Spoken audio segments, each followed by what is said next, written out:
doesn't mean it doesn't mean giants. It means, in the original language, it means fallen ones, right? Right? So why do we have the word giants there in the footnote, right? Well, the simple answer is that the Greek translation of the Old Testament, which we keep coming back to, the Septuagint, right, uses the word giants, right? And now perhaps I think the Jewish translators may have understood Nephilim as fallen giants, but we need to keep that in mind, right? I think the reason why the Septuagint says giants and why that's included as a footnote here is because the only other Bible passage that talks about the Nephilim gives the impression they were giants, right? And the passage I'm thinking of is Numbers 13, verse 33, right? Numbers 13, verse 3 says, this is a report of the spies. It says, they saw the Nephilim, the sons of Anak, who come from the Nephilim. And we seemed to ourselves like grasshoppers, and so we seemed to them. But there's a problem there, isn't there? What's the problem? If you're reading your Bible and you come to the passage, what's the problem you immediately encounter? Well, there's a problem with using this passage to argue that the Nephilim were giants, or even that the Nephilim existed after the flood. What's the problem? Well, the answer is in verse 32, right? So in verse 32 of Numbers 13, we read about the spies brought to the people of Israel a bad report of the land that they had spied out, saying, the land through which we have gone is to spy it out, is a land that devours its inhabitants, and all the people that we saw in it are of great height. Okay? What's wrong with that? Well, these guys are not telling the truth, according to Moses, right? Moses condemns their report, right? The spies, we should think of the spies like Job's friends, right? It's great to read Job's friends, but we can't rely on Job's friend for theology about God. You know that, don't you? So that's why the book of Job is not easy to read. Because they say right things about God, they say wrong things about God, right? And the spies are a bit like that. They exaggerated what they saw. And I think whatever theology we build about the Nephilim, it can't be based on Numbers 13, verse 32. I hope really that really makes sense. Because Moses condemns their report as unreliable. They may have been right maybe about think about the Nephilim, but we can't rely on it. Yeah. I'll just say, in my head, I've always, going back quite a few weeks ago, I looked this up, I think when we were still doing our old Bible study, and, I was sort of, obviously the word that wasn't quite known, and everything I read up did refer to them as being giants. So in my head, I've got this sort of like, image of these big, people mating with really big people and creating this sort of... Yeah. And that's why you need the Bible study, isn't it? That's what, yeah. But I was doing good before research, Yeah, I know. That's why you need to let the Bible speak for itself, isn't it? I'm not ruling out that they could have been giants. I'm simply... sorry, brother. I was going to say that in Deuteronomy we read of one whose bed was about 30 feet in length. Yeah. So I'm not ruling out that they were giants themselves. I'm not ruling out they were giants at that time. I'm simply saying... we can't get to them being giants from this verse, nor can we get there from Numbers 13. Sorry, bro. If you don't think they're giant, if you didn't think they're giants, then how would they have, in Numbers 13, deciphered them as being the Nephilim? Okay. Yeah. Say, oh, they're Nephilim. Right. Sorry. So, as I said, just repeating, because I thought you're following me there. I'm saying you can't rely on Numbers 13, verse 32 to 33, because the context of Numbers 13 is that these people gave a false report, a discouraging report. The children of Israel were meant to read that and say, this is a wrong report. That's not to say later on we don't meet tribes that are gigantic, like indeed we think of Goliath, isn't it? Mutations have always happened in human history, right? But one point I'm making is that whatever you think about giants, you can't get it from Genesis 6, 1 to 2. Because the original meaning is fallen ones. And the only reason it's in the footnote as giants is because the Septuagint in translating it decided to use that word not working from the original Hebrew text. So working from the Hebrew text, they decided to interpret it as such. But I think it's because the interpreters sometimes do this. They have other passages in mind, and I think they misunderstood how Moses uses Numbers 13. Does that make sense? Sorry, can I just... Because I don't... But because even though you say the spies were lying in Numbers 13, but they're lying because they know of the Nephilim. So they know that these are people that are giants. So even if they haven't seen them, they know that there are people that exist. Do you understand what I mean? So why couldn't we say that actually they are giants? They might not have seen them, but they know of them to know they exist. We can't say that because the Bible prevents us saying that.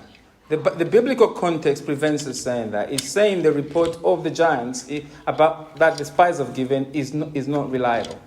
But what I'm saying is it's not reliable, but it doesn't mean they know of something that is a giant. They may, but they may, but we are guessing at this point, right? We are guessing what they may have not. We need to read the Bible as a plain word.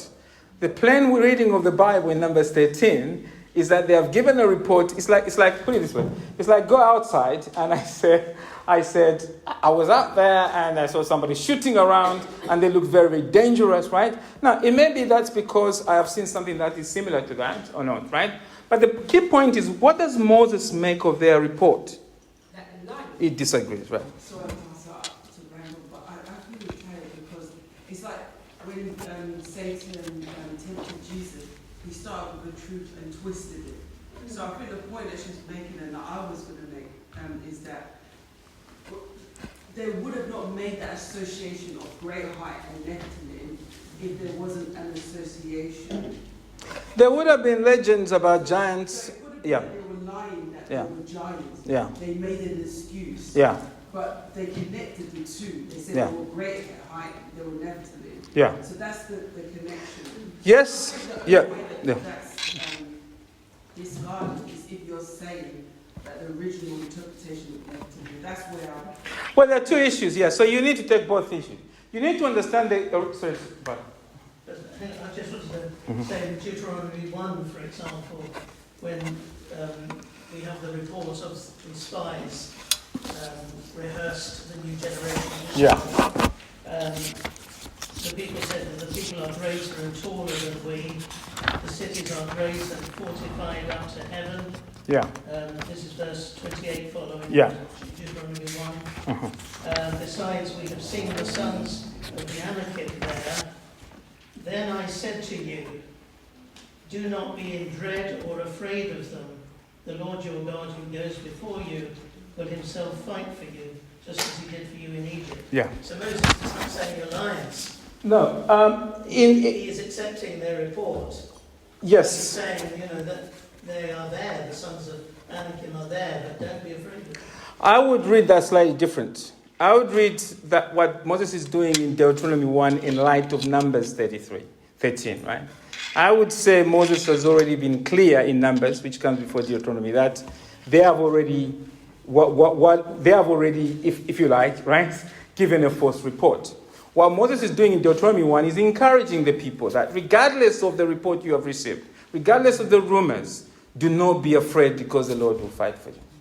Remember that Deuteronomy 1 is a sermon. So he's doing what any preacher would do. Don't worry about what you've heard. It may be true or not. I've already told you it's not true. But if you believe it's true, do not be in dread of it.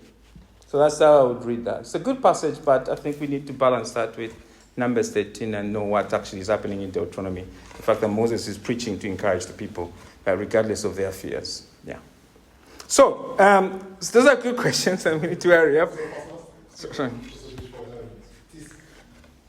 In addition to good poor record, Yeah. there have been lots of archaeological discoveries of giant man skeletons. It's a shame it's not reported as widely as they found. But, I'll just point to giants living on the earth at some point in history. So just on that, I'll come to that before we pause. So before we pause here, obviously, to pray. But the point I'm making, first of all, can I just say, the giant point is not a big point. I know that's a joke, right? Do you know what I'm trying to say? Is that I had to hear myself. What I'm saying? So it's not a big point. I know it's a giant point, but it's not a big point, right? I'm sure that'll be quoted a number of times to me, right? The reason I'm saying that is that you're at liberty to understand them as giants. I don't think that changes the point, actually, of the passage at all. I think these are offsprings of angelic beings. That's the bigger point, right? I don't think it matters if they were giants or not. What I'm trying to tell you is, it doesn't matter if you believe they were giant afterwards, but I'll deal with that, right? That's the only reason why it's important, right? If you believe that the flood, when it came, happened, and giants survived the flood, right? Then of course it matters for you to read Numbers that way, right? Okay? But if you believe, as I'm telling you, that go with the original Hebrew, and if you go with the original Hebrew, it's better to understand this word as the fallen ones. They are offspring of the fallen angels. That's all that Nephilim means, right? Now, if you believe that, then of course you are, I think you're on solid ground because you are interpreting the text as it stands with the original Hebrew, and you're not importing into the text some conjecture about Numbers 13. So I don't have a problem with Sister Taylor's reading of Numbers 13, right?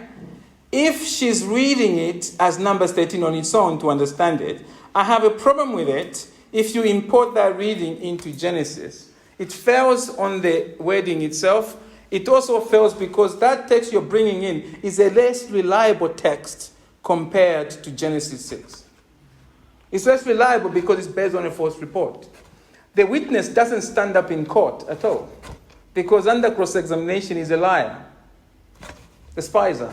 They may have said some truth, but we can't rely on we can't build a theology on giants based on them. That's the point I'm trying to make. You can build it elsewhere, perhaps, but you can't just build it on Numbers 13. That's the point I'm trying to make. And certainly you can't build on Genesis 6. Sorry. Pastor, can I just Yeah. say that Mark has often picked me up on this sort of issue. Yeah. And so when I've been reading a passage, Yeah.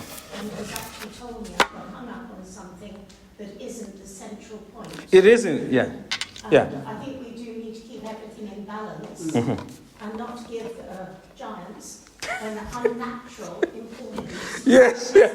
Yes. I don't think we need to bypass. Yeah, we're going to bypass. I'm thankful for that. Let me bypass it quickly. Let me quickly bypass. And you're going to discover that it's not central at all. The giants don't matter. I know, I'm telling you this. Remember to you. The key point I wanted to deal with before I wrap this up, thank you, Sister Marion. Very good to have you here. That's really good. So the key thing I wanted to simply say, and I'm probably going to say something more controversial, which will keep us up all night, but we need to pray. So the key point I'm trying to make, of course, is that I did have it here to say, the point I'm making is that there's no way in the Bible where we're told the Nephilim existed after the flood or they were giants in size. That's my position, right? You can believe yours. I don't definitely. Sorry, I have to press on. I don't believe that we can. As I say in the House of Commons, I refuse to yield. We can't get that from Genesis 6, right? This, of course, does not mean they could not have been giants in stature. That's what I'm trying to say. I don't think it's important. I'm simply saying we cannot get giant from the original Hebrew of the word. So all that I believe Genesis 6:4 is telling us is that Nephilim lived during the time leading up to Noah, and they were products of marriages from fallen angels and human women. I'm trying to help you to read the Bible as it is and to differentiate between what you're reading into the text and what the text actually says. Right? It's just a spiritual way of reading it, mature way of reading it to know, yes, I can believe in giants, but you have to be sure where you're getting that idea from. It isn't coming from Genesis 6. Right? The phrase in verse 4, in those days, is important, isn't it? Because I think it's referring to the days talked about by Pastor Mac in verse 3. Okay? The Lord said, my spirit shall not abide in man forever, for his flesh, his days shall be 120 years. Many people think God is talking about the lifespan of human beings. Right? That the people were capped at 120 years. We know that's difficult to sustain as a reading because we're going to come later on to the descendants post-Noah and they'll be living up to 400, 500, right? So we know that already that Moses, you could say it's an average. Somehow God has wired it in. Well, it doesn't find immediate textual evidence actually as you read on in Genesis, right? I interpret my spirit, right? Or rather, they would interpret my spirit as referring to the breath of God, God's life in man. So when God says, my spirit shall not abide in man forever, strive with man, some people read this as saying,